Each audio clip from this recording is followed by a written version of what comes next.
All right. It's another episode of Coast to Coast. Brandon ain't here today, but we got our producer Ferris is filling in. Yeah. This is me. I get a It'll be raise, fun. right? I mean, I do get a raise for doing this. Like, I get a bump in pay. Yeah. A raise from nothing is still nothing.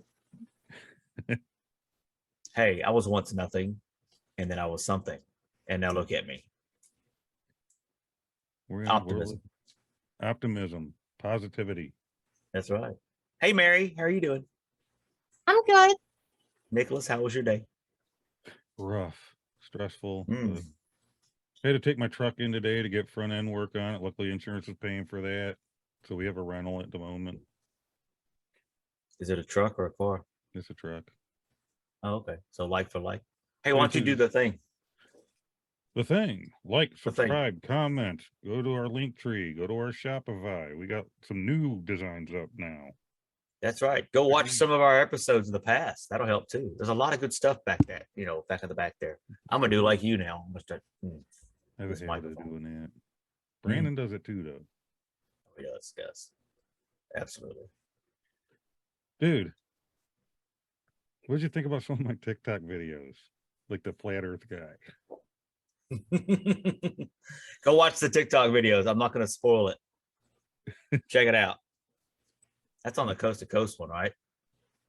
I just shared it to your thing. I didn't do edit or nothing. Oh, you talk. Okay, I see what you're saying. Those videos. Those, yeah, the ones in your messages. Yeah, dude. So, Mary, so you don't know because you don't have access to my account, but I send him and Brandon way more than I send you, obviously, but it's all like Crazy potentially something we discuss on here or something, because TikTok is our go-to for media. I mean, I can go back to that rabbit hole and explain why, but he sent me like 7 or 8 all at one time. Like he's trying to catch up all of a sudden. I was like, holy shit. I'm like, click, click, click, click, click. And I made comments on some of them, but the ones that really, like the religious one was interesting, but what do you comment on that? I mean, it's, I just thought it was interesting. Was that the animals walking around in circles or whatever? That was one of them. No, that was just a picture he sent in line, but how'd you like my comeback on that? That was pretty funny. Pretty funny. Pretty much the same thing, sheeple. Yep. Speaking of sheeple, so we kind of touched up last episode a little bit on, not a lot, but we mentioned it, the congressional Speaker of the House voting, how that went. And McCarthy finally won and all that. And so the first video, if you will, of his checkoff list of things that he conceded to get that chair came out. I sent it to you, Nick. I know you saw it, but basically undoing the 87,000 new IRS agents or whatever. So it's like, okay, 1 down, 15 to go. Let's see if he's going to actually. Well, they undid the funding. So the thing, okay, so a lot of people don't understand, and I was reading a few other articles and the comments and some of these things. It's amazing how people don't get, and I'm not going to be completely correct on this, but Congress controls the purse, right? So if they can take away the money, the funding of something, they can affect it, right? They can give money, they can affect it. They don't need the Senate to approve that. The bill may still be there, but it's a bill is just, to me, a change in the Constitution, amendments, whatever. I mean, that's totally layman's terms, but the money is what matters. So if they pull the money out, there's no funding to have these 87,000 new IRS agents, then they can't, they're not there. They just go away.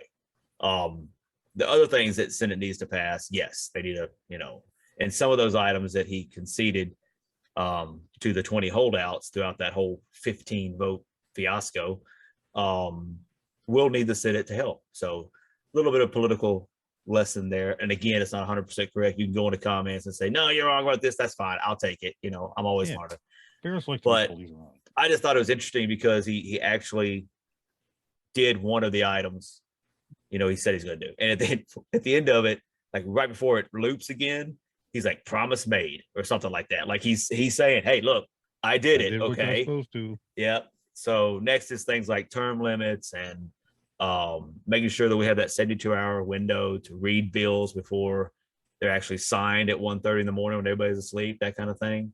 That's my biggest thing is that whenever we introduce a bill and we kind of hear it's coming up, like a few days before, and then they nobody really reads it. It gets done, and they throw it out there in the house, and then there's no time to read it, and everybody's like, we got to just sign it, that way we can know what's in it. Well, you can't read it before you put a signature on it. No, that's not how we do things with contracts. Why would we let them do it in the house? Right. It's never made sense to me. I actually Anyway, seen a that's TikTok of a lady trying to fix that problem. She was saying, things like the government people not coming, like they're going to do it. What's the word? Proxy. right. By And proxy. she's like, look at all the frontline workers and all. They have to show up. So why aren't you showing up? Don't get your ass in here. I always thought, and correct me if I'm wrong, Ferris, but I always thought that the lobbyists were kind of the ones that controlled the money. Oh, they do. It's the Federal Reserve, the big banks, the lobbyists, special interests. That they that's just how it is. That's And the other it's thing not that good. lady said. They're going after like the lobbyists, I believe it was. They are, but that's Holding them one of accountable. you're talking about when you talk about politics, you've got a time frame. Sorry, my cords are about to choke my ankles out. I've got a makeshift studio here, y'all. I've kind of threw this together last show, and it's fine, but I right. just got some. Got to work the kinks out. Right, that's kinky. So you have to give. So there's a years and years time frame of getting something changed. Like when they write a bill and it gets passed, you have to wait for that. It takes a lot to, the way I understand it, a lot to like abolish that bill, to before the term is up.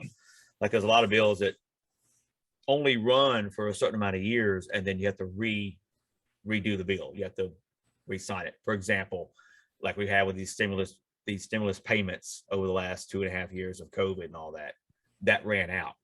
I think Trump did 1 or 2 bills to save the country, and then Biden did kind of a half-ass version of it, and then everything just stopped. It doesn't just keep going.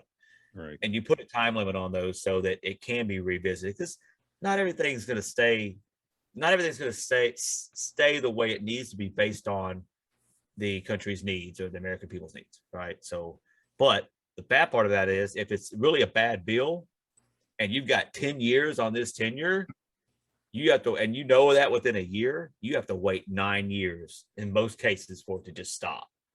Yeah. And again, if I'm wrong, correct me, but I know I have seen bills that literally run out its course and it's not. Most people kind of agree with this is a bad idea. This wasn't right. Just let it go. But what do you do? And that's why lobbyists is such a big moneymaker for not only lobbyists, but politicians too, because of the kickbacks. And we're talking about the swamp here, right? That the group of people that are making kickbacks, making money, making their friends, family, associates money, all paid by the taxpayers. So get into that a little bit. I know this. I love politics. I don't like politics. I love trying to understand why we are where we're at in 2022 when we have had so many history lessons in the past that should tell us don't do this again. And here we are doing it again and again. They're erasing all that history so they don't have to think about it. They can just So in definition of insanity. It is, but this whole world's it's so insane. But to kind of piggyback on that subject of the IRS and the 87,000 new employees, they're not. I don't think they're actually agents. I think it's most of them are agents, maybe, but they're just employees.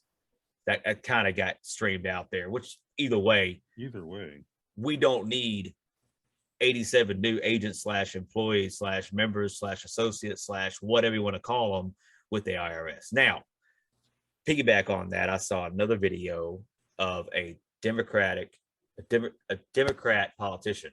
She's Democrat, and she was making her case as to why abolishing that doesn't make any sense. For example, we had more agents in the past, let's say 1950s, 60s, whatever it was, 70s, and now we have way more of a economy. Like our economy is way bigger. Our GDP is way, the money being made that needs to be monitored and taxed is way more than it was 30, 40, 50 years ago. Right. Excellent point. I get it.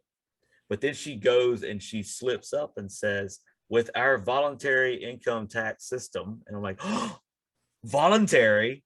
Wait a minute.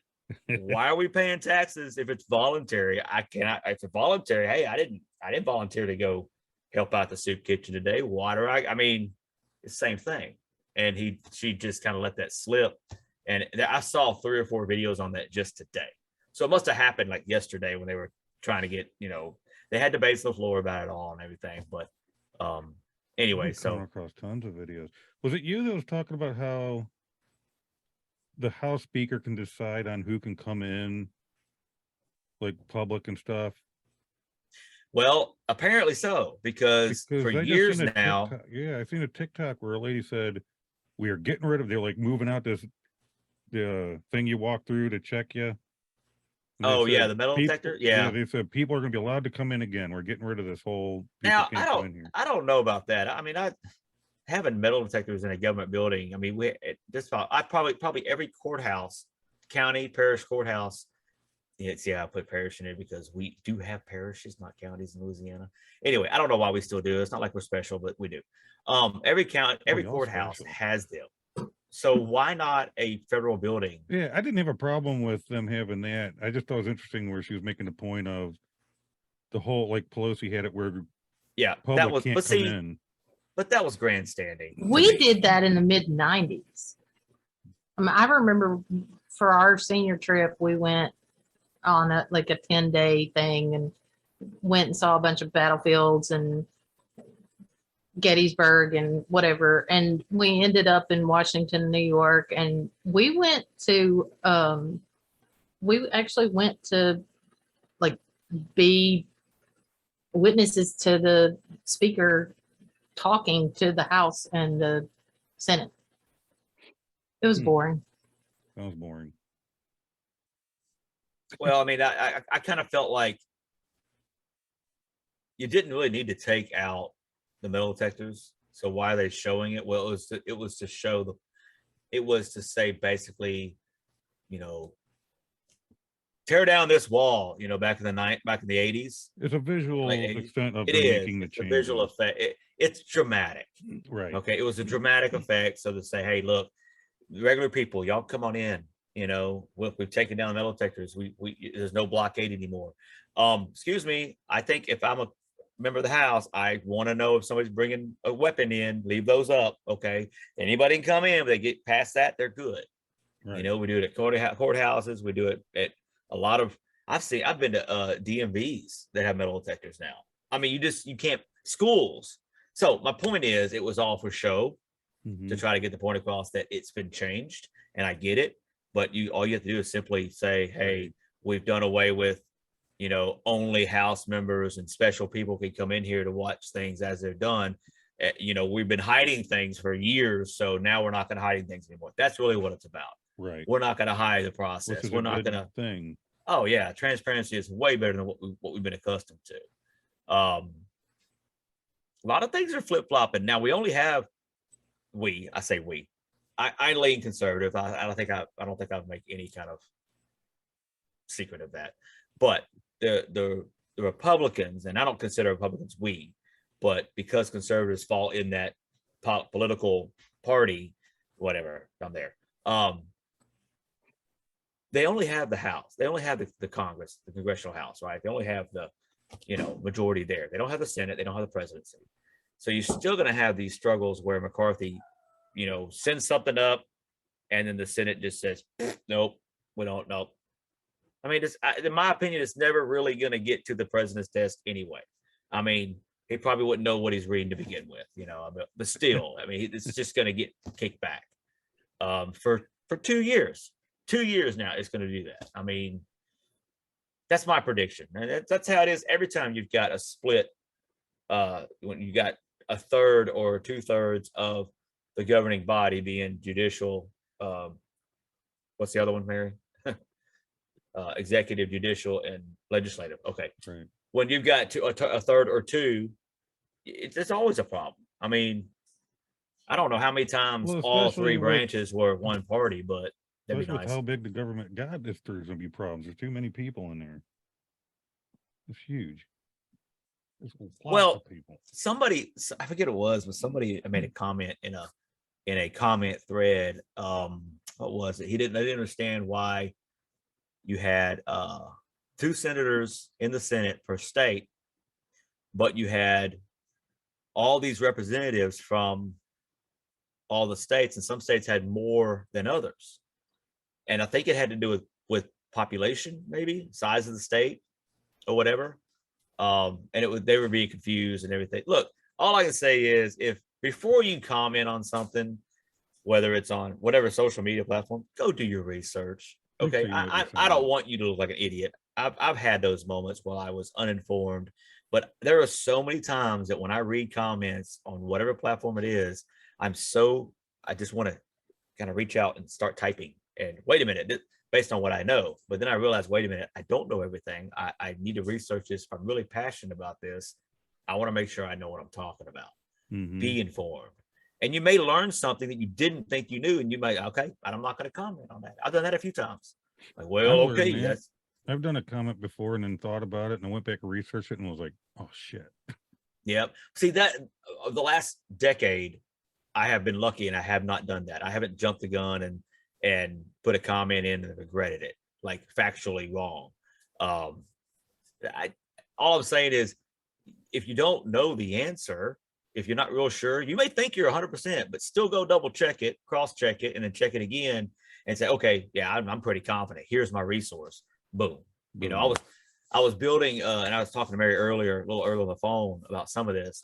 We've got a guest coming on, or a giant voice segment thing, you know, special coming up, and I was researching some information about it all, and I had a couple of resources that were kind of contradicting each other, and I talked to Mary about it. She kind of set me straight because she's familiar with the situation. But that's what I mean. You can't go to just one source. You have to just go to another one. When you Google something, and I know we're not supposed to believe everything we Google, the results we find, but when you search it for that very reason, click on a bunch of different sources and kind of see if it all matches up. And my rule of thumb, if you get 3 that are all the same, you've got enough 3 reputable sources. And I'm not talking about like Mary Jo Lynn Barber's website of facts. You know, you don't really know. Times. Yeah, I mean, the Onion. You know, Onion says this happened, or you know, what was the other one we used, Mary? I can't remember that website. Sodom something or other. Anyway, Sodom Sun. Yeah, Sodom Sun, I think. Yeah. Spoof site. Anyway, yeah. I mean, unless you're gonna make a joke, then you're gonna be the joke. Unless your resources are good. Speaking of jokes, I have one for you, Ferris, and it kind of goes along with the whole government thing that we were talking about. It better be funny, Mary. And comments. It's a dad joke, so be prepared. I know. You can't tell dad jokes. It's not allowed. Yeah, I don't know how it's going to work. Let's for Ferris. We'll try. Go ahead. Which bear is the most condescending? Which bear is the most condescending? A panda. He tried to laugh. Like he tried not to, but he wanted to. When you said you had a dad joke, there's a difference between dad jokes and it's like bad lip reading videos. There's a difference between dad jokes and bad dad jokes. Well, these bad dad jokes. These ones that I looked up because I think dad jokes are kind of dumb, and I know you guys love them. Pretty damn good. But I looked up the top 10 bad dad jokes. So that was look at we had that Father's Day episode where we kept telling dad jokes and everybody had a lot of them. We were just dying laughing. I don't want to hear they're not funny. Being stupid is what makes them funny. That's true. Dumb dad jokes should be dumb. Yeah. But when they're bad, like when they make sense, but they're like, and I mean that's the perception of the person, in the eye of the beholder, like the 6 or the 9, right? What do you see? Like for me, if I think it's bad, that means I should have gotten that. I should have. That's so easy. Why didn't I get that? That's what I mean by bad. That's really bad. I should have gotten that. That's my idea of it anyway. I'm not saying it's a bad joke, like horrible, don't ever say it again. I'm just saying it's bad that I didn't get it. especially since you're like the king of Yeah, dad and jokes. it's right on. It was right on the edge of my brain. I was like, I know this. Like I never heard it before, but it makes sense. So, anyway, I don't want to get too deep in something, but something you said made me think about it, and I don't know if I've talked to you guys. I've talked to people about it, but I don't know if you guys are not. You know how you can go in and like I do. I'm not a huge news guy, but I've gotten aware with all the craziness. I just look at the headlines just to see the crazy headlines, what's going on. If it's crazy enough, I'll read a little bit of it. And have you ever noticed how, okay, one news site will talk about such and say this about it. Another one, either that day or the next day, puts up an article about that same thing, but there's something says totally different. You follow me? have I I don't noticed want to that? say Oh any, yeah. I don't really want to say anything specific because I could get, shut down here. Well, I think media. When you compare media sources, they do have either from slightly different agendas that they have to use that they have to follow and then approach that story that way, or they have totally, like you said, sometimes totally different way they look at it. But here's the problem with it. What I'm it's usually getting at. politically motivated, though. That's the Oh problem. yeah. But where I'm taking this is think about us when we're doing this, or people are doing their TikToks or they're on Facebook and they're getting taken down because of misinformation, right? All these different articles you're reading, somebody's wrong. Not they can't all be right because they're contradicting each other. So how You're come right. somebody isn't getting taken down for misinformation? Well, it's that age old adage, three different sides to every story. There's your side, my side, and what's actually true. That means me, my side. No, I was talking to So Nick. It was a if these ABC guys can sit here and just this guy tells about say it's about COVID. And this person says, "Oh well, it's spreading like this," but then this guy writes an article and he says, "Oh, it seems to be calming down." That's which one is it? Somebody's misinformation, right? But they don't. That's It's right. just there. So why in the hell do we get down, or somebody that doesn't take? Why are we getting slammed for misinformation? Either do it or don't. That's Good my question. It's a good It's question. odd to me. Harris and I had a conversation privately about something similar to that just a few days ago, and I won't mention it on here, but Well, remind me and we'll talk to you about it some other time. But On that switching note- gears, because I think it was something that bothered Ferris. I'm trying to think if that's what you were saying, and when you responded in the TikTok messages, because you said something about that guy don't understand physics. Oh yeah. I mean, I'm not as in tune with physics either, but the way he was just okay. Do you want to recap what it was? You want me to? I mean, you go ahead. You tell you know. Well, I don't want to make sure. I'm thinking it's the TikTok I was thinking of because where you commented it was below a couple of them. So I don't. Was it about? It was about the gravity. That's what I thought it was. Okay, yeah, So gravity what thing. this guy said, which technically, to a normal person, it isn't super sciencey. You go, yeah, it makes damn sense. He's saying that if the Earth is round, okay, so they say gravity pulls you to the center of the Earth. And he's saying if gravity's so tight pulling like that, how are we not getting crushed by it? The reason he says that is because think about the water, the ocean. How big is the ocean? If you were able to hold that water, how heavy, think about a 5-gallon bucket of water, what that weighs, just 5 gallons. And all that water being held against the Earth, right? So you're thinking a normal thought, somebody who's not super sciencey is going to think that would take a lot to hold that in place. So if it's taking that much effort to hold all that water, it ain't going to take that much to hold my 150 pounds or that guy's 250 pounds or whatever. How are we not getting smashed by gravity? Do you remember? I don't know how to, based on physics and science, I don't know how to dispel that, what he was saying. I mean, he was saying something about take this pin, let's say it weighed 5 pounds, 5 pounds on the ground. That's what it would weigh, right? For gravity. If I wanted to counter that, pick it up, I'd have to exert at least 5 pounds of pressure to counter that. Yes, in a way, but I'm sure there's more to it than that, and that's what he was basically saying. Yes, that's true. I guess, but I'm not that smart. All I know, you remember we were talking about, like when we were born as babies, we probably still kind of remember that pre-existing a little bit. And as we get a little bit older into the 3, 4, 5, 6 months, year, we're kind of still losing it. Right. And then every once in a while, we're like, we start to space off and you kind of get close to what might be out there or before all this, and boom, it's gone. We just can't comprehend that. Our brains at 10, 11, 12%, the most intelligent person on the planet uses, we still can't comprehend that, right? So if you take it to kind of what he's saying, I'm not saying this guy is dumb, because asking questions, it makes you very intelligent. Because once you get the correct answer or get down the path of finding the correct answer, you become more intelligent. So my hat's off to him doing this little video and saying, yeah, well, I've been thinking about this. I don't understand. Blah, blah, blah. You know, that's how things get in. That's what science is all about. Okay. And by the way, as a side note, this whole science by committee crap is crap. Science should never been decided by committee, whether it's medical, whether it's physics, whether it's whatever. It shouldn't be. If a new scientist comes along that's 13 years old and he decides he's going to build or figure out this, fusion, fission, you know, whatever, just because there's a committee that's been around and they're 60 years old and been around for 40, 50 years deciding the same things for everybody, for all of society, crap on that. If this kid's going to have the better idea and it works, let it go. That's the new science. So that's what we've been dealing with for like the last, I'd say, since World War II. Right. Anyway, I digress. I have a hard time with science anyways. There's a lot of science I totally agree with, but there's some that I'm like, no, I can't. Right. Well, this guy, like I said, again, he was at the very least sparking a question for people to try to understand gravity better.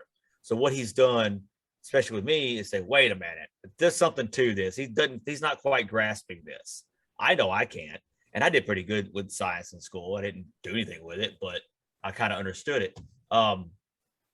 And I just can't remember any of it because I'm 41 years old. It's like, I don't need that. I don't use the only thing I need to worry about gravity is how to not trip and fall and hurt myself, because it's the number one injury in the home, right? Okay, or period. That's what gravity is to me. All right. But I kind of feel like a lot of people, they get to that point where they've got a question about something and they think they've got it figured out, like flat earthers, for example. When they're measuring, when they're trying to say that the curvature of the earth, you should be able to see it curve at a certain distance, right? And they get this high powered, whatever, telescope, whatever it is, and they can still see a ship, way out there. If it's curved, they should be disappearing. All right. I understand that. I understand that seems like the greatest way to experiment with that and prove globalists, round believers, wrong. But what they don't understand is the earth is so much bigger than what we understand.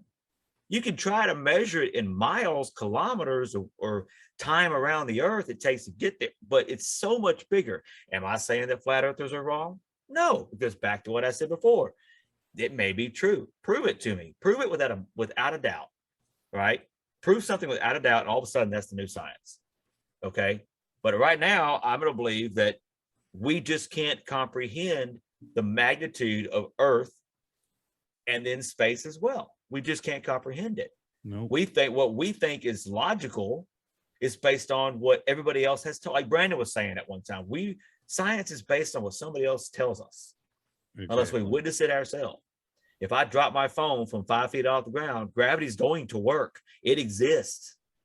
What he was saying is it doesn't exist. It's something else. Even if it was a flat Earth, you would still have a force greater than, it's gravity. It's what it's called. I mean, if you want to call it apple bottom gene, whatever, that's what it's called. That's a force that is creating it. So no, I don't. There's way too much more to it than that. I don't know. It flustered me when I watched, and that's why I had to write, this dude don't know nothing. He just didn't know nothing. I get a question for you. Which knight invented King Arthur's round table?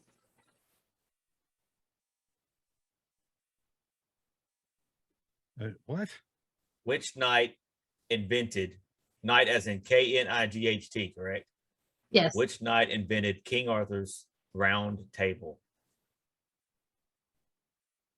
Hold on. And yes, this is another bad dad joke. Let us be the judge of that. I don't know. Circumference. Oh my God. Oh, that's my actually pretty God. good. And it has to do with the freaking glove. All right, with that, that's subscribe, why share. Why don't we go to a commercial real quick? Let's sell some stuff. There's beans, bullets, and band-aids. Beans, bullets, and band-aids. That's it.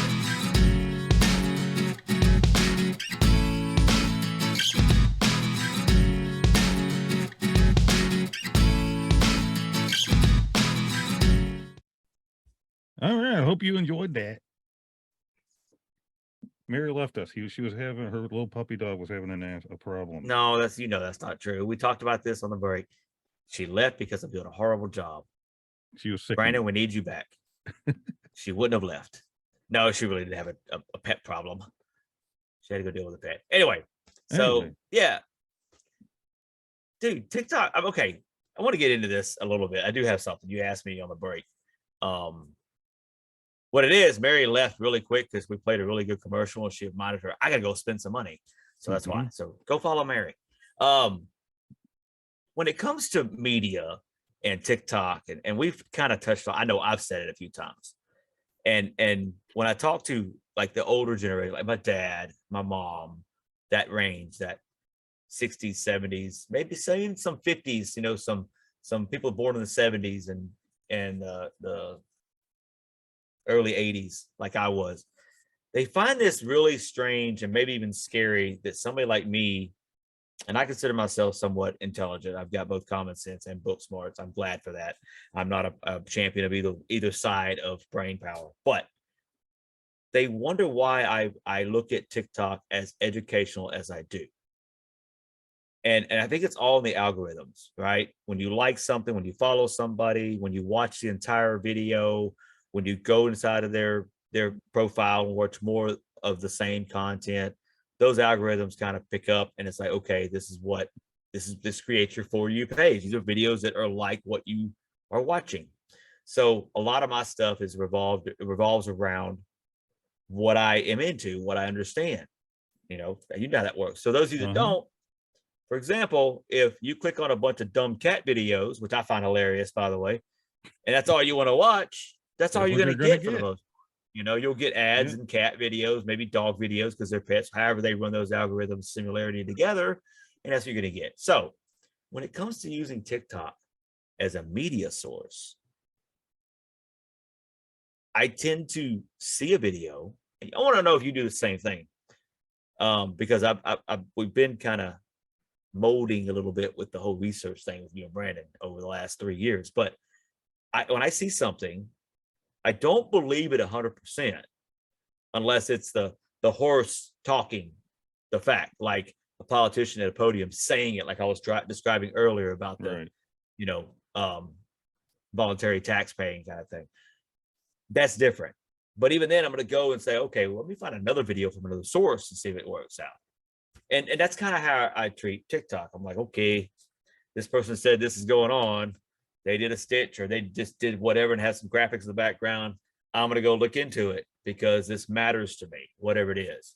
And that's how I get my news, because somebody that's got 10,000 followers, okay, I don't know how TikTok completely works, or even YouTube for that matter, they might be getting a little bit of money. They might not for it, whatever. They're definitely not millionaires, okay?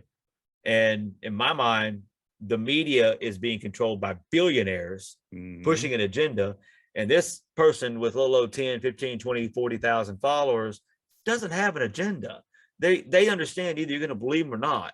You're either going to go research it yourself or you're not. And 80%, 75, 80% of the people that do that, they usually say, go do your own research. Go research it yourself. I've got nothing to lose. I've got no reason to lie about this. This is what I found. This is what I believe. Go do it. Anyway, I just wanted to say that because TikTok is my new news. So you got that many percent that are saying, make sure you research this. Don't just take my word. What percentage of people bother and don't just say, I'll just believe that. Good enough. The answer to that, unfortunately, is a very large percent. Yes, it is. You know, and again, you have to, for example, that little girl lied to Brandon. Poor Brandon stuck an Oreo in some sour cream based on a 8-year-old girl's assertion that it tastes like cheesecake. cheesecake. It didn't work out for him. I kind of believed him. I'm like, that kind of makes sense if you think about it. It might actually, no, apparently not. And I don't have to try it now. So thank you, Brandon. So don't believe everything you watch. Research it. Research it. We've always said that though on this show, I know y'all have. I've learned to research better. Man, when I started the show, I was the one that didn't know nothing. I didn't really care. It's so weird because now Brandon doesn't have a clue what's going on, and I'm like, "Did you hear? Did you hear?" Yeah, it is. It's not usually. It is. Brandon's got a lot of stuff on his plate these days, but he's hanging in there. He's still the host. Again, for y'all, I'm not the mainstay. Okay, I'm sorry. I know I'm pretty, not as pretty as Brandon. I know I got this lovely voice. I can change it from being really deep to somber. Well, just really high pitched and quick, because I'm spitting out facts, whatever. But Brandon has a lot I'm not going on, so it was discussed that we'll have guest hosts once in a while to try to not lose so many episodes. That's all. That's right.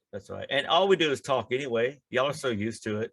I mean, I'm already now you got a face with a voice, and I apologize for that, but so comment below. Do you like the voice or the face better? Personality works for me. I'm fine with personality. Perfectly fine with that. So sitting in where we're. Well, you gotta say something. No, go ahead. No, go ahead. No, it's cool. No, come on. I was gonna bring up kids. Kids. How kids can be. Yeah. How kids can be. Yeah. So I'll see if I agree. As you know, viewers may not know, me and my ex-wife have three girls together, and most of them are grown. The youngest will be 17 in a few months. And so after this, she's got one more year of high school, and to be, did a pretty decent good job with them. And then my latest and last wife, because I'm done. She's for me. That's it for me. She's great. Has 5 kids, and the oldest, the top 2 oldest are out of the house already. So there's 3 in the house with us. Normally it's 3 kids, myself, my wife, all the dogs, and then every other weekend my girls come visit. Even my soon to be 18-year-old in 5 days, she'll be 19 and she'll still come visit, whatever. So it's nice. The reason I bring all that up is because it's amazing how different, how uncookie cutter like 8 kids can be. Yeah. Right. There's similarities. Like, it's kind of uncanny how the 2 oldest of ours, like my oldest and Nancy's oldest, have a lot of similarities, but they haven't really been around each other a whole lot. And I'm afraid if fate had changed that and they were around a lot, they probably would be butting heads right now because they're so similar. Oh yeah. And then. So you think similarity you think people do better if they're opposites? I think opposites promote continuity within differences, right? I mean, it makes you stronger. If you got, let's say your wife is good with money and you're not, okay? And if you're patient enough to learn, and she's patient enough to accept that you're not good with it, but you're teachable and she can instruct it. Just give an example. You both will kind of meet each other at a certain point, and you'll be better. She'll be better. She'll be more patient. You'll be better at numbers. You know what I'm saying? It's just an example. Maybe she wasn't that, maybe your spouse isn't that good at home improvements. Never has been, but you are.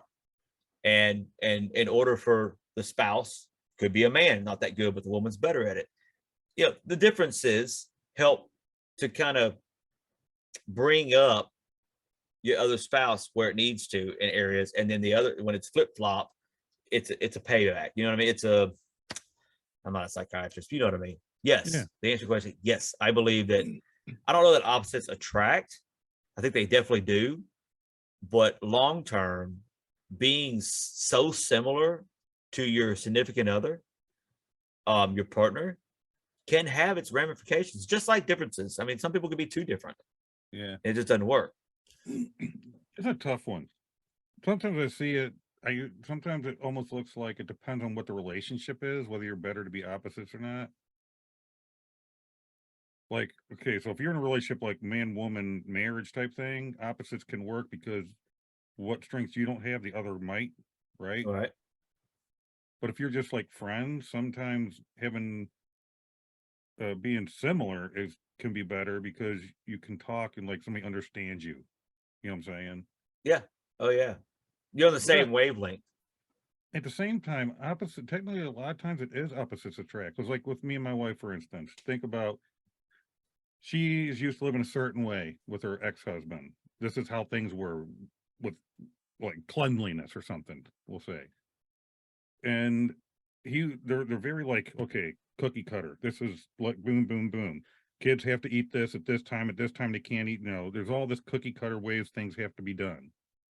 Bring me into the picture, and that shit goes right out the door. I'm giving Pop Tarts to kids at 8 o'clock at night. I'm in the So truck and I drink a bottle of water and I'm finished. And I kind of just throw it to the back seat. And she's like, the first time I did that, she's like, just started laughing because I'm like, roll with so it. you're the fun one.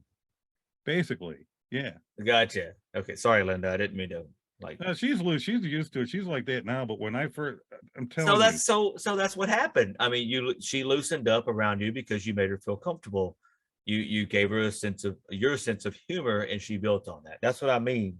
but she You're also right. gave me a sense of being a little bit more in line and not just total chaos. Right. Right. It was hilarious, dude. Because first time I did that, the kids are not to eat sweet things or whatever. It's breakfast, lunch, dinner, and if there is a snack for some reason at night, it's something healthy or whatever. And her littlest one was probably 4 at the time when I moved in with her. And I'm holding him, and he's like, "Talk about he's hungry." I said, "Hungry?" And I didn't know, I haven't really registered. I'm not learning it. I ain't been there long. So I'm looking around. I go, "How about a Pop Tart?" He's like, "Yeah." And Linda just kind of looked at me. So I give him a Pop Tart. And her two girls walk out, and they're little. They're like 6 and 8 or wherever in there. And when they see me and Gavin holding Gavin eating a Pop Tart, they stopped and their eyes were like deer in headlights. They're just like, "What the hell is going on here?" And I was like, "What?" They're like, "He's eating a Pop Tart?" I said, "Yeah, do you want one?" "Yeah, Pop Tarts for everybody." My wife was like, "You're nuts." That kind of Yeah, eased things off from that moment. I think so. Starting out, um, being a parent, so that's different. Being a parent, adding that dynamic to a partnership can change who you are. It will change who you are within the relationship with your partner. It'll really test you in a lot of ways. It's got so much. I mean, I've had kids since I was 21 under my roof. I've had kids So since 20 years. 23. And it definitely I don't know. It's hard to explain as far as what happened. I mean, I could explain it, but it's a lot. I'm not going to get into it. But back to just the relationship part of everything. I think there's a balance between, I know there's a balance between similarities, how many you have together versus differences, and how those similarities really give you joy to know that it's similar. Like,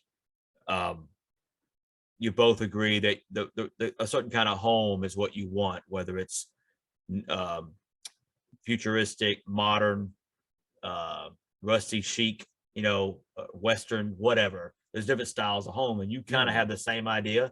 That's a similarity that's kind of important because the materialistic part of the relationship has an impact on your decisions. All right, we both want to have the goal of living in a barndominium, right? That's 3,000 square feet. I like that idea. Yeah, you do. Okay, great. Well, let's plan for that. And then also the differences come with, well, I want a 4-bedroom or I want a 3-bedroom. Why do you want a 4-bedroom? Well, I want an extra office. Well, we don't really need that because all the kids are about to be grown. There's different dynamics of those conversations where those differences come out, those opinions come out, right? But if you've got the right amount of similarities and the right amount of differences, and you can be patient enough to deal with both, because I mean, even though you have similarities, sometimes it's annoying. Like, Yeah, let's say this is you the both wrong like, similarity. It's not good. well, I mean, it's something as simple as I like Oreo cookies, and my wife likes Oreo cookies, and we both eat Oreo cookies, and somebody eats the last Oreo cookie. It wasn't me, right? What? Are you And then sure? you don't throw it away, right? Throw away the package. Okay, I'm gonna get into that. I'm telling on myself now. But that's a similarity that also causes a little bit of struggle. I'm not saying I'll fight over Oreo cookie. I give her the last one any day of the week, but it's those little simple things. And usually those conflicts come from simple things. Yep.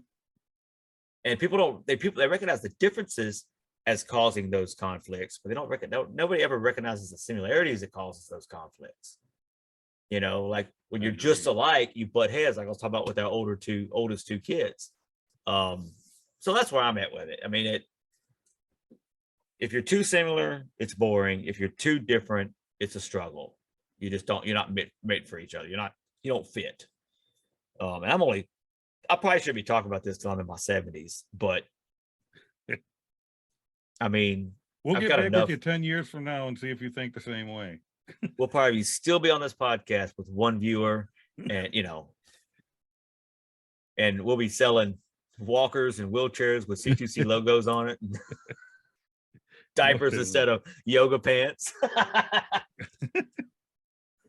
Or Depends brand.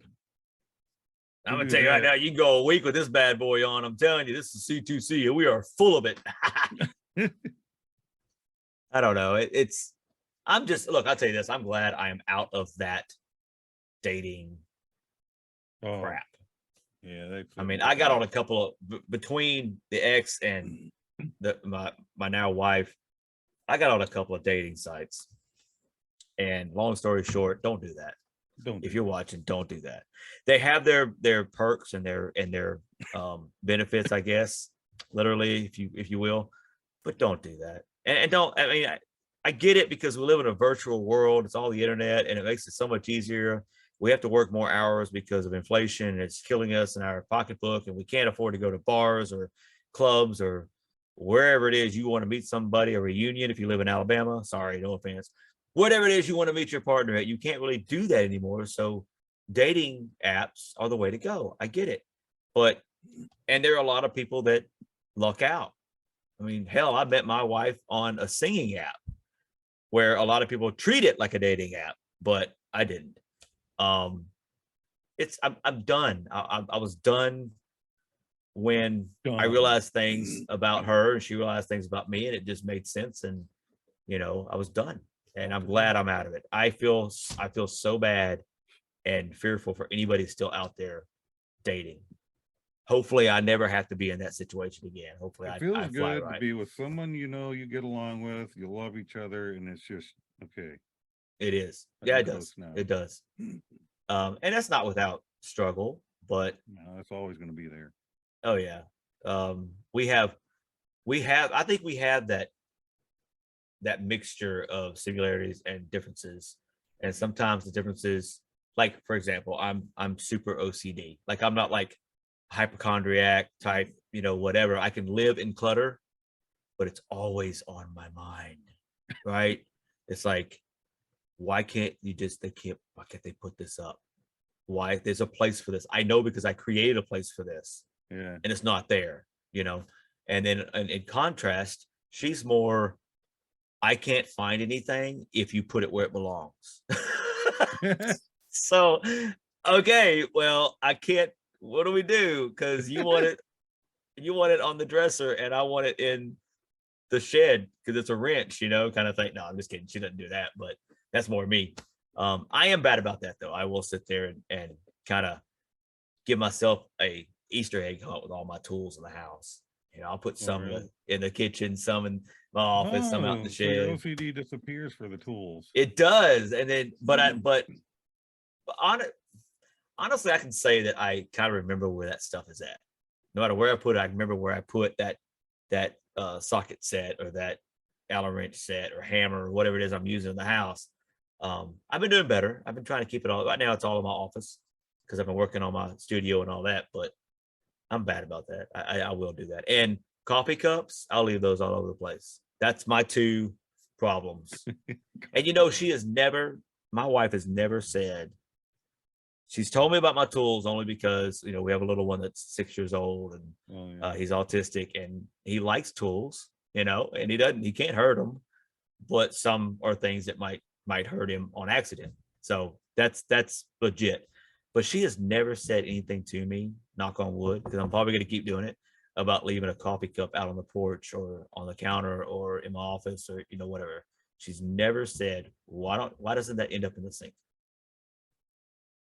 That's a keeper. She's holding. That's a keeper. Maybe she's building up maybe blackmail for years. Like, you've been doing this for 12 years. I'm finally tired of it. Oh, that's probably what's going to happen. Oh, hell. What about you? I mean, how close are you and Linda in that respect? Well, she knows it'll do what I say. I mean, don't be careful about it just because she's going to watch this. I mean, whatever. No, speak the truth as she knows it. We both the divorces we had, and it kind of sucks. People, if you're going to get married, make damn sure and make it, cherish it. Don't make it like, well, we'll just do it because I want to have a wedding. If it don't work, we could always divorce. Like, don't make jokes out of it, because it's a big deal. Yeah, it really is. But so when we both got out of our divorces, when you get out of a divorce, you have baggage, right? Mm-hmm. Depending on what went on, it can get to your head. Now, you got out. I don't know how long you waited to start dating again. I ended up with Linda like immediately. I came back. She was a friend. She's somebody I grew up with, living here. She lived right down the street from me, her and her brother. And so you were in South. You were in Virginia, or where? It was, and then I moved back here. Okay, so when you divorced, you moved back to. Okay, I got you. And we were similar. She was having issues with her marriage. I'm having issues with mine, and they kind of pushed us together, right? Because we were understanding. We could talk to each other and all that stuff. But she had things in her marriage that kind of got into her head. I had things in mine. So you have in your head, you have that thought of, well, nobody's doing that to me again, right? I'm not gonna let people do that to me again. Like my ex pretty much controlled everything. I found myself asking, do we have money? Is it okay if I do that? Like, I'm the man, I'm working. I should be able to just go get something, not ask, can I do it? So I'm trying to not be like that anymore. But then she also was treated the same way. It's kind of weird because in my respect, the woman controlled, but in hers, the man controlled. She'd be, whatever they did. So we're both, neither one of us want to be controlled. We both want to lead it this time, right? That was the biggest battle in the beginning. Who's going to lead? And it shouldn't be a lead. It should be, we're both leading. We're one. Yeah. And anything that affects the both of you, whether it's present or in the near future or far future, should be there should be a conversation on that. Right. And then when in my mind, and then when it's kind of a one-sided thing, even if it affects her or affects you, that's where later it's going to end up being, okay, who's going to tote the rope a little bit more than the other one, because the decision was made on one side, and you should be willing to do that. If you go out and buy another RV, that was your choice. She supported you in it, but if it bombs out, you own it. That's right. You shouldn't blame her for saying, you should have taught me out of there buying this piece of crap. I mean, now we're 12,000, that's not right. That blank name game is not right. Anyway, go ahead. I interrupted you, but just want to make that point. Yeah, there's got to be support both ways. Like if I support Linda saying something and it's something she wants to do, and I'm like, I'll support you in it. Then if it's my turn, support me. I mean, obviously there's things that's like, okay, I'm not supporting you being a porn star, but anyway. Maybe we should put a poll out for that. What I did learn, dude, I guess all people are different. For me, one thing that really made my house better is I learned to let go of a lot of things that I held too tight on because of what I've been through growing up and what my first marriage was like. Trying to, not lose control. I don't know how I'd put it. And when we moved into where we're at now, all I wanted to do was whatever made her happy. That's what you'll find out. If you really loved a person, you'll do near anything as long as they're happy. You're going to be happy. Yeah, you at the very least content approaching happiness. Right. At the very least. You find, what's the word? You find wow, I'm having a brain fart. Give and takes. Yeah. Right. So where we're at, she knows, and I say it all the time, it's not where I want to be. Little tiny house, a little tiny yard in the suburb. But with her son still in school at the moment, this is where she wanted. Okay. And whatever issues, I want you to be happy. So however you want the house, I'll do it that way. Whatever how you want I'll do it that way. But all I asked for was my space. And if we're not in the country, let's find a camp. And so I got, we compromised. We're where she needs to be right now. Things are what makes her feel good, and everything's the way it makes her feel good. I got my studio and I got my property. We compromise and we're happy. If you try to if you're just so worried about you and what you need and you can't find a way to have what you need in a different way, maybe, and just love your other one and just do what makes you each other happy, you're going to struggle. That's so true. I mean, that's true. I mean, you got to find, so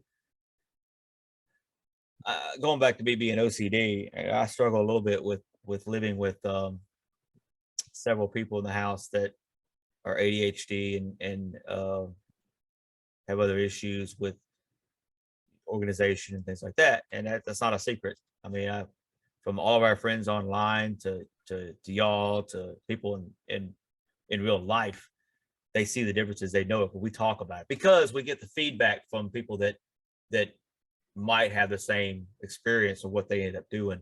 Right. So it's been kind of a struggle I'm the odd person out. And I've said several times, I'm the one that needs to adjust a little bit more than they do. It's not right that they're all kind of similar. And because I'm the neat freak, I'm the OCD person, they should change for me. That's not fair. I mean, it's just not. So, but I'm still struggling with it. And I admit to that. It's part of my give and understanding that, hey, I'm going to meet y'all. I don't mind going, like you said, I don't mind doing more. I just know that it has been a struggle to do more, to change how I do it. I've come a long way. A long way. Pre-marriage, second marriage, of the way I lived in my house that I had before we got married. And I mean, I had a certain way I ran the house, and it was a lot easier because I had two teenagers that were very mature, very good kids. And these kids are too, but they were raised a certain way, and the differences were obvious once we merged together, which is normally how it works, right? Mm-hmm. It happens that way. And I recognized pretty early. I can honestly say I went about a little over a year, somewhere in there, while we were dating, when we got engaged, right towards the end of that year. And then before we got married, I kind of opened up and started making some more comments and changes and trying to promote this or that when it comes to kids or whatever, and like a mixed family does. And but during that first year and a half, I just watched, I observed, I was trying to learn the ropes before, because a lot of times a mixed family, the spouse coming in or the spouse already there, they tend to protect or not understand when it comes to kids too much, and then it ends up becoming a problem. Yes. And It's if tricky. ground rules aren't set, yeah, we set ground rules. I wanted to know, what do you do in these situations? What do you do in these situations? How much does it differ from what I would do? And there were obvious differences. And meeting in the middle somehow, or I've always believed that you cannot let, and this is going to sound, we'll probably get comments on this thing, but when it comes to like me being the stepdad, just for example, it's not right for me to sit back when things are starting to get a little bit rough with the kids and they're not wanting to listen, or maybe the discipline's not the right way to do it. The other spouse may step in and get really irate because they think you're being too harsh or not harsh enough, depending on how your personality, whether you're introverted, extroverted, whatever. And there ends up being a rift because my first response, okay, fine, you deal with it.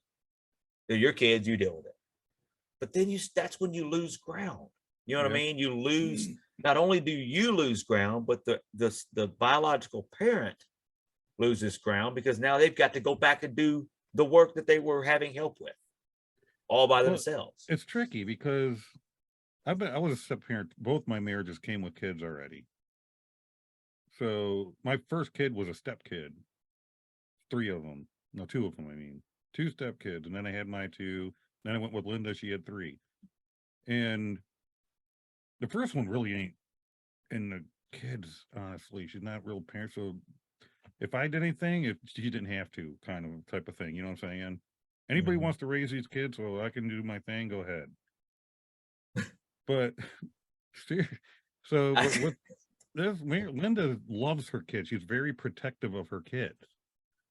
And when you get in situations like that and you have stepkids, it's tough because you're together, you're married, and she does see, okay, you're a spouse, you give me a hand with this.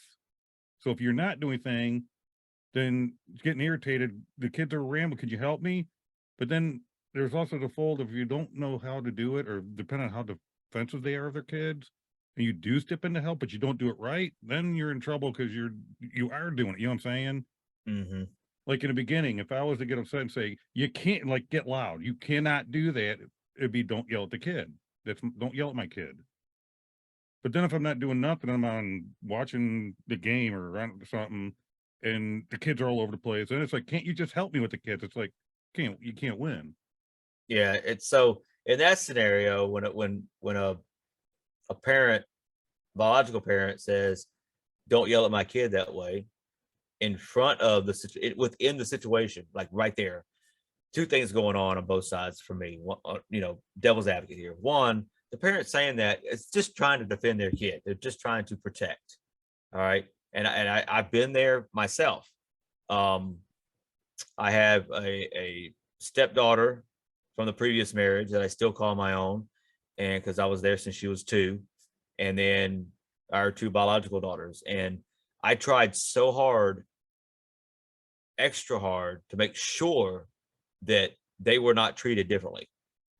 My 2 biological versus the stepdaughter. And I know I achieved that, right? But there have been a number of times that actual conversation occurred, and to keep the peace, I just kept the peace. Like, okay, sorry, all right, fine. But then sometimes I would follow up, like I said before, with, well, fine, you deal with it then. I mean, this is my house too, and this needs to be dealt with, whatever the problem was. And all that did was create a rift between. What it does is enables that child to say, okay, well, I can play both sides. I could kind of manipulate this a little bit. And then both parents lose. Both parents lose. Especially if you really have a problem, step away from the kid and say it. Don't say, don't exactly. yell at the kid right with the say, kid. Hold on. Just say, hold on a minute. Wait, time out. Don't look at the kid. Say, go to your room. I'll be there in a minute. Right. Exactly. Or can we go talk? Can I talk to you a minute in the bedroom? Just stop the conversation, stop the situation, and do it in private. It's a whole lot less of a repercussion down the road when the kid knows that the parents are unified. Right. Me and Nancy talk about it all the time. We do a pretty good job of that, I think. Even if she disagrees with what I'm doing, or I disagree with what she's doing, we will talk in private. And luckily, it hadn't been really that many. And I'm comparing to my previous marriage. Okay, it hadn't been anywhere the kind of number I was used to in 13 years of marriage. Okay, now given we've only been married for a year and a half, but still, trust me, I know exactly where you're coming from with that.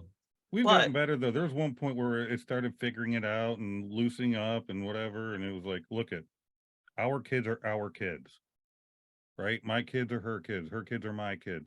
The way I see it, I'm helping raise. They're with me 90% of the time. They're living in the house I'm in, not with their dad. Their dad just sees them on weekends, every other weekend or whatever. I'm raising them.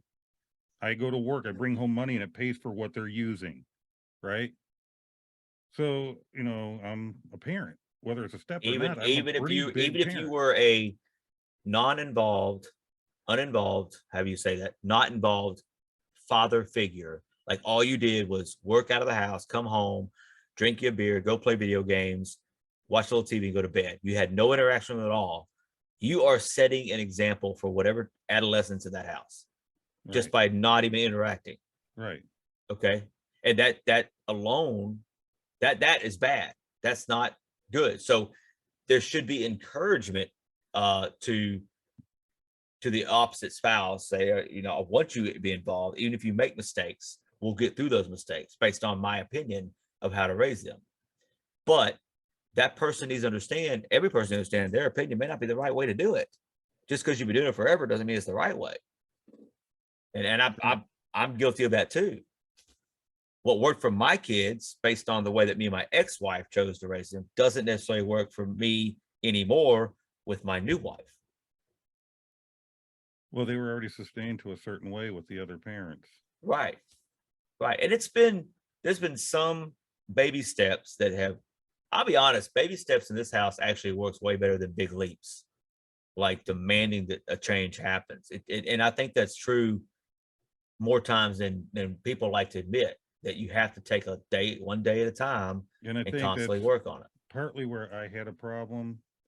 My wife a little bit, but she wasn't around my kids like, because I rarely in the beginning was able to even get my hands on them. My ex kept them from me. But I was looking like for bigger because there's certain things I've seen in the way I was raised. I see that and I say, that's pretty disrespectful. I don't think that's right. And when there's something like that, I take it pretty, you know, to heart, I guess. So It stays with you. I know your personality. It stays with you for as long as it's unresolved. Right. You know, it eats at you.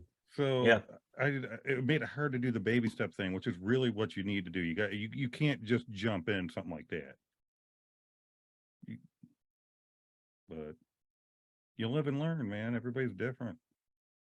It truly tells you if you're with the right person, though. It does. Yeah. Like I said, the kids are a whole different aspect, whole different dynamic to a relationship.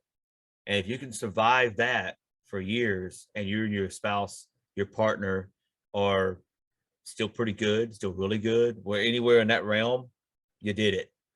You can get through anything. I've known couples that raise kids, and then when the last one's out of the house, a couple of years after they're completely out of the house, they divorce. Oh yeah. It's because they didn't, in my mind, I saw a pastor one time talking about his main philosophy of it wasn't really a sermon, it's more like a seminar, I guess. I still have the clip somewhere. That his whole premise was, you have to date your wife. You can never stop dating your wife. You have to court your wife your entire marriage, because what happens is he laid out the time. Well, and I don't do as much as I want to. I mean, it's not easy. It's tough because you've got, once you get married, you have your honeymoon, your newlywed year is over with and all that. It's down to reality in a lot of cases. And you can make concessions and goals to try to get done. And sometimes you can get it done to where you make a better point, more effort to get in that frame of mind. But he laid out the time frame. So basically, you meet somebody, you fall in love, you get engaged, you get married, you have kids, and you set this life up based on raising kids. Now they're your life. If you don't, on purpose and deliberately, date your wife, and like I said, I'm a pause here, I'm guilty about it. I have not done a good job with it, and she loves me enough despite that, and she hasn't done a good job of it, and I love her enough in spite that. That's why we're good. But it would make it a whole lot better if we follow that example and just and put each other first when it comes to dedicating time away from reality. Right? We have a thing coming up with work in February, and but depending on how far away you live, in my case, it's about an hour and 45 minutes away, where they would typically have this. It's not a retreat, but it's more of a seminar, but it's overnight. It's half a day one day and half a day the next day.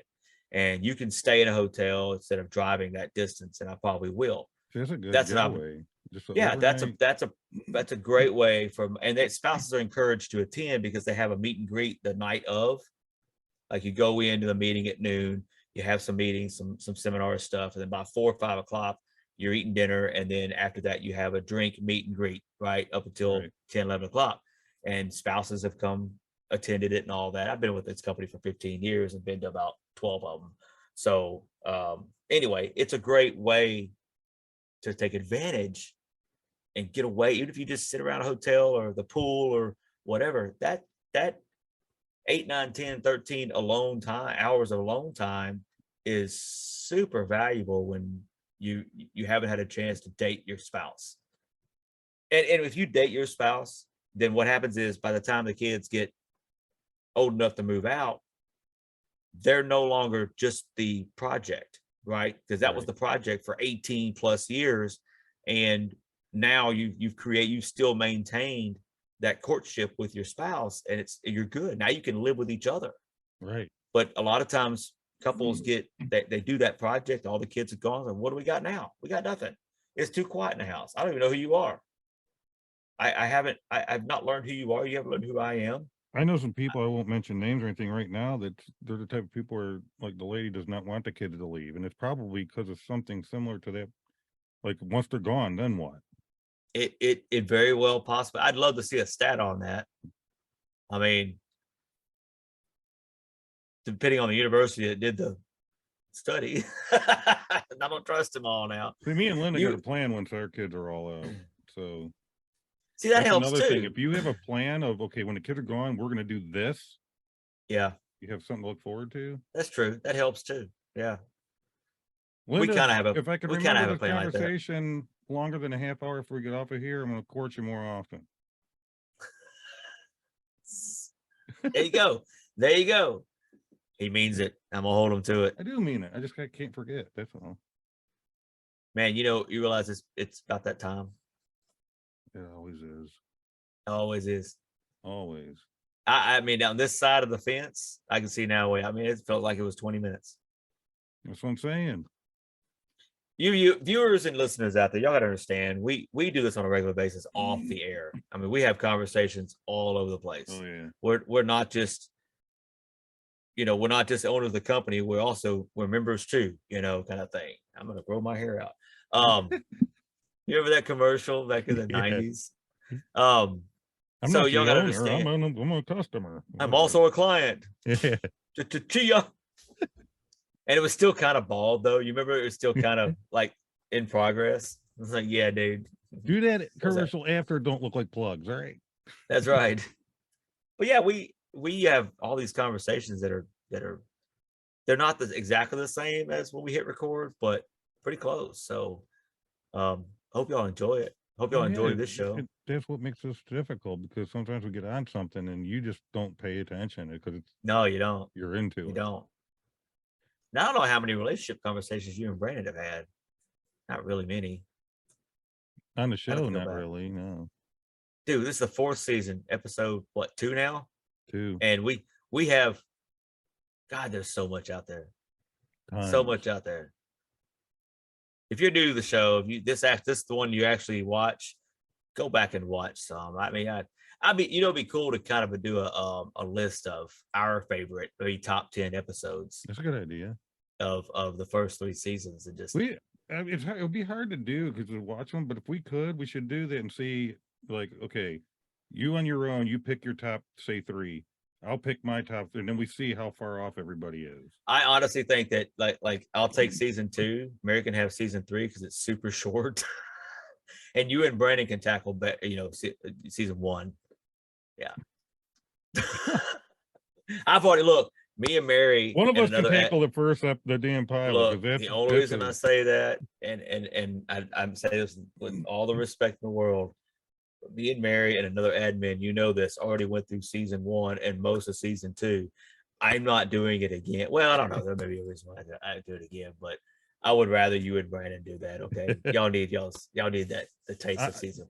Dude, I get stuck watching them all the time. If like I'm looking for something and I click on it, I get stuck. I did it the other day. That's one of the things the other day when I told you I couldn't seem to get done what I needed to get done.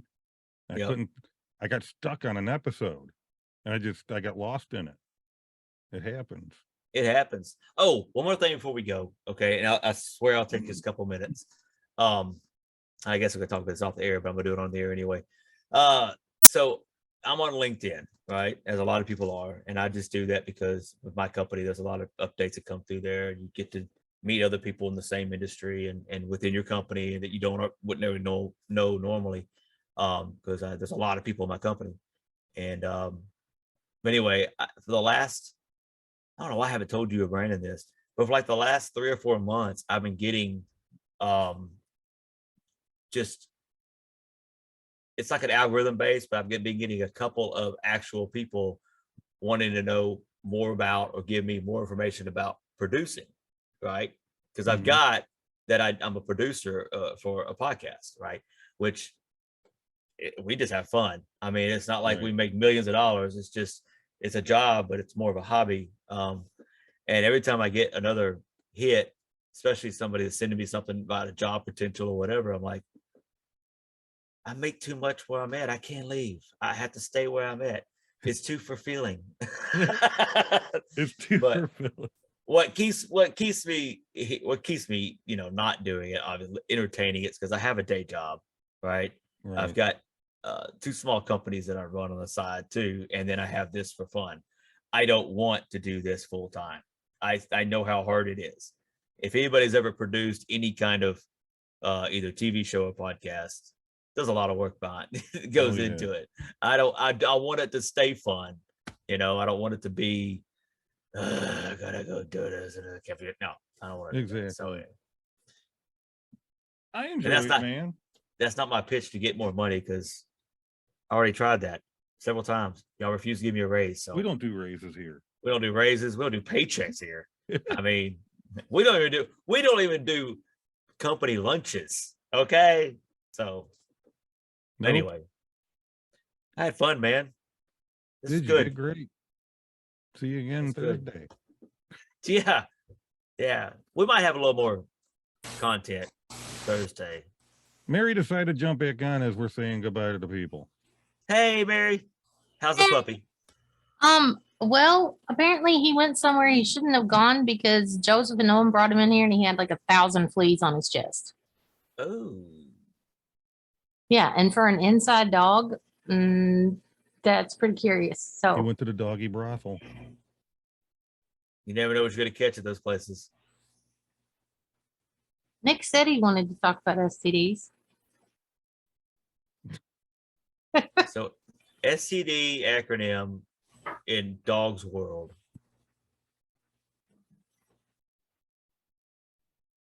Sickening.